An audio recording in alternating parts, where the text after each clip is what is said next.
Chapter 10. Now King Adoni-Zedek of Jerusalem heard that Joshua had captured Ai and completely destroyed it, treating Ai and its king as he had Jericho and its king, and that the inhabitants of Gibeon had made peace with Israel and were living among them. So Adoni-Zedek and his people were greatly alarmed, because Gibeon was a large city, like one of the royal cities. It was larger than Ai, and all its men were warriors. Therefore King Adoni-Zedek of Jerusalem sent word to King Hoham of Hebron, King Piram of Jarmuth, King Japhia of Lachish, and King Deber of Eglon, saying, "Come up and help me. We will attack Gibeon, because they have made peace with Joshua and the Israelites." So the 5 Amorite kings, the kings of Jerusalem, Hebron, Jarmuth, Lachish, and Eglon, joined forces, advanced with all their armies, besieged Gibeon, and fought against it. Then the men of Gibeon sent word to Joshua in the camp at Gilgal, "Don't give up on your servants. Come quickly and save us. Help us, for all the Amorite kings living in the hill country have joined forces against us." So Joshua and all his troops, including all his best soldiers, came from Gilgal. The Lord said to Joshua, "Do not be afraid of them, for I have handed them over to you. Not one of them will be able to stand against you." So Joshua caught them by surprise after marching all night from Gilgal.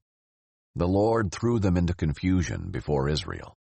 He defeated them in a great slaughter at Gibeon, chased them through the ascent of Beth-horon, and struck them down as far as Azekah and Makkedah. As they fled before Israel, the Lord threw large hailstones on them from the sky, along the descent of Beth-horon, all the way to Azekah, and they died. More of them died from the hail than the Israelites killed with the sword. On the day the Lord gave the Amorites over to the Israelites, Joshua spoke to the Lord in the presence of Israel. "Sun, stand still over Gibeon, and moon over the valley of Ajalon." And the sun stood still, and the moon stopped, until the nation took vengeance on its enemies. Isn't this written in the book of Jasher? So the sun stopped in the middle of the sky, and delayed its setting almost a full day. There has been no day like it before or since, when the Lord listened to a man, because the Lord fought for Israel. Then Joshua and all Israel with him returned to the camp at Gilgal. Now the 5 defeated kings had fled and hidden in the cave at Makkedah. It was reported to Joshua, "The 5 kings have been found. They are hiding in the cave at Makkedah." Joshua said, "Roll large stones against the mouth of the cave, and station men by it to guard the kings. But as for the rest of you, don't stay there. Pursue your enemies and attack them from behind. Don't let them enter their cities, for the Lord your God has handed them over to you." So Joshua and the Israelites finished inflicting a terrible slaughter on them until they were destroyed, although a few survivors ran away to the fortified cities. The people returned safely to Joshua in the camp at Makkedah, and no one dared to threaten the Israelites. Then Joshua said, "Open the mouth of the cave and bring those 5 kings to me out of there." That is what they did. They brought the 5 kings of Jerusalem, Hebron, Jarmuth, Lachish, and Eglon, to Joshua out of the cave. When they had brought the kings to him, Joshua summoned all the men of Israel and said to the military commanders who had accompanied him, "Come here and put your feet on the necks of these kings."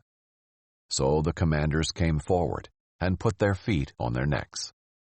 Joshua said to them, "Do not be afraid or discouraged. Be strong and courageous, for the Lord will do this to all the enemies you fight." After this, Joshua struck them down and executed them.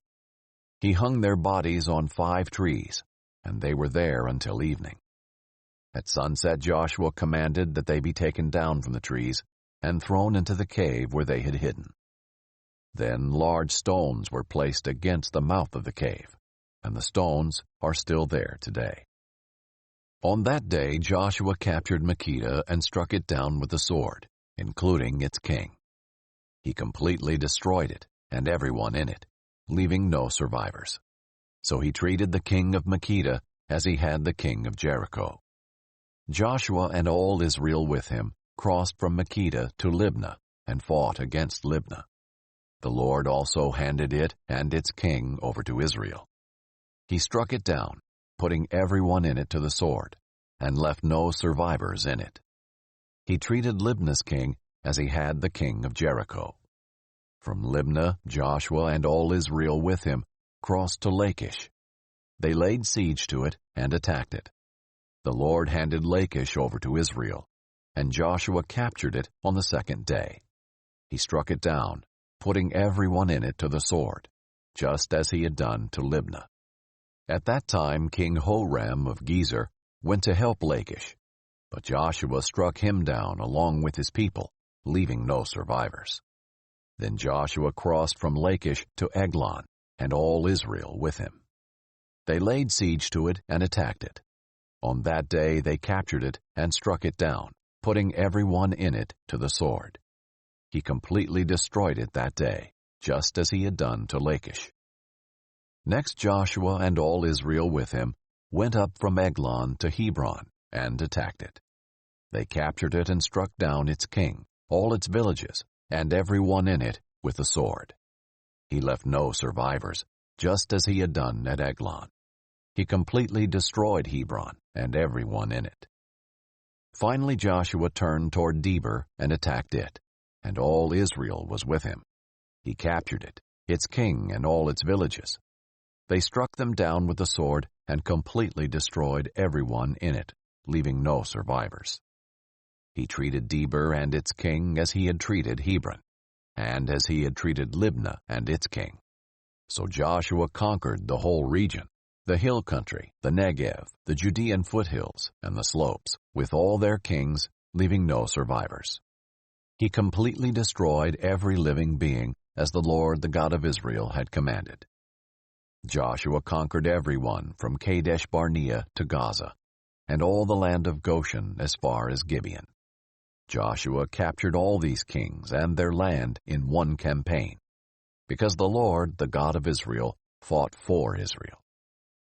Then Joshua returned with all Israel to the camp at Gilgal.